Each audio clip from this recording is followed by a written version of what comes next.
Have you ever felt that sinking feeling in your stomach?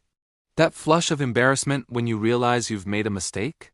Maybe you said the wrong thing in a meeting, took a wrong turn on your way to a new place, or just fumbled a simple task. We've all been there.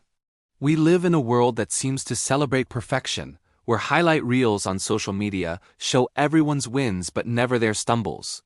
It's easy to feel like you're the only one messing up. But what if I told you that mistakes aren't just normal, they're essential? What if they're not roadblocks but road signs pointing you toward growth? Today, I want to share a story about a young man named David, who lived in a big, bustling city full of endless possibilities. David had a dream, a big one. He wanted to speak English fluently, to connect with people from all over the world, to unlock new opportunities. He bought books, downloaded apps, and practiced every chance he got. But something kept holding him back. Every time he opened his mouth to speak, the words would get tangled.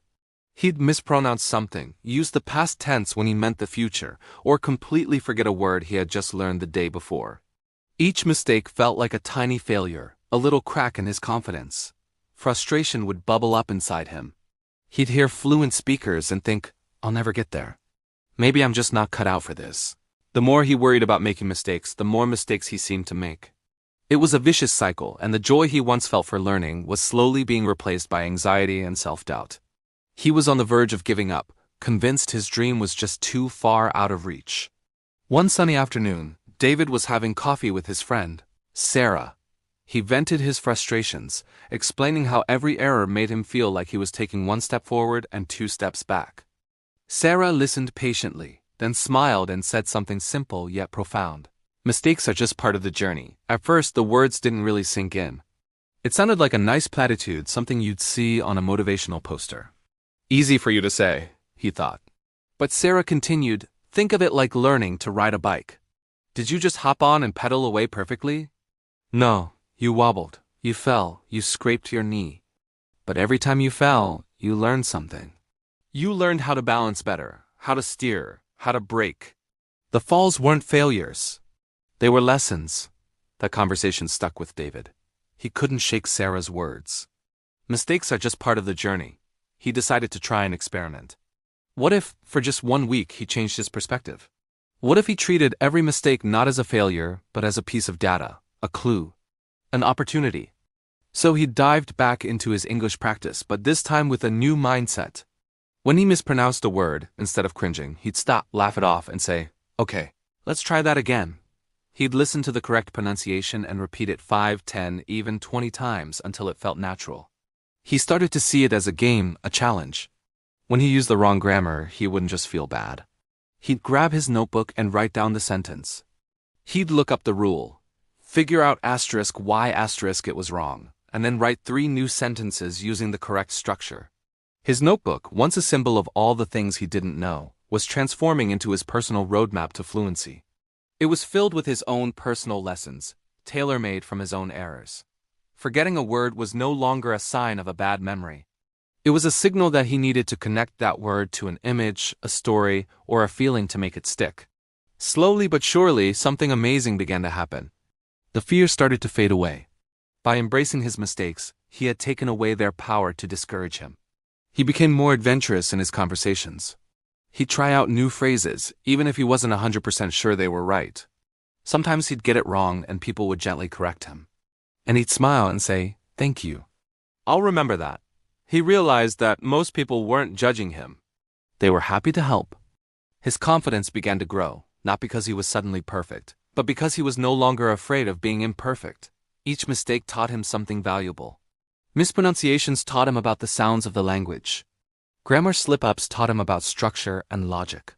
Forgetting vocabulary taught him better ways to memorize. But beyond the language itself, these mistakes were teaching him deeper life lessons, patience, humility, and the incredible power of perseverance. He learned that progress isn't a straight line to the top. It's a messy, winding path with plenty of detours. And those detours are often where the most important learning happens. Years passed. David was no longer the frustrated beginner. He was speaking English with ease and confidence. He could tell jokes, share stories, debate ideas, and connect with people in a way he had only dreamed of. His dream had become his reality. And the most beautiful part? He started mentoring others who were just beginning their own language learning journeys. He'd meet someone struggling with the same frustrations he once had, and he'd smile and share his secret. He'd tell them, "Don't be afraid to make mistakes. In fact, try to make as many as you can." He'd share his story not as a tale of some gifted genius, but as a story of someone who simply refused to let mistakes define him. He taught them to see their errors not as signs of weakness, but as proof that they were trying, that they were pushing their boundaries, that they were learning. David's story is a powerful reminder for all of us, no matter what we're trying to learn or achieve.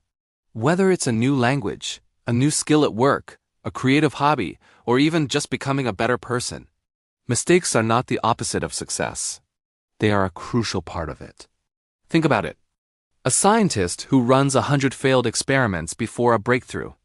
An entrepreneur whose first few businesses fail before they build a successful one. A musician who writes countless bad songs before composing a masterpiece. Every single one of them learned more from their failures than their successes. Their mistakes weren't the end of their story. They were the chapters that made the ending possible.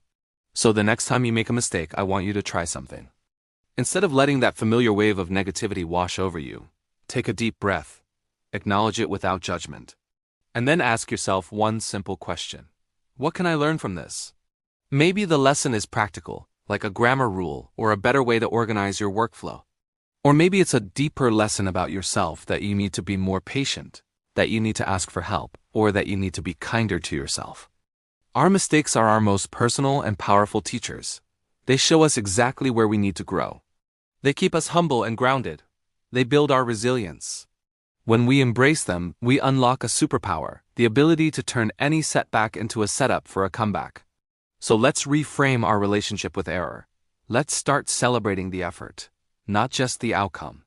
Let's see every stumble as a step forward on our unique journey. Remember David, his journey to fluency wasn't paved with perfect sentences. It was paved with corrected mistakes. Your journey to whatever you want to achieve will be the same. So go out there, be brave, try new things, and yes, make mistakes. Make glorious, spectacular mistakes. Learn from them, grow from them, and keep moving forward. Because sometimes the biggest lessons in life come from our smallest errors. Thank you so much for watching. If this story resonated with you, please hit that like button and subscribe for more content to help you on your journey. See you in the next video.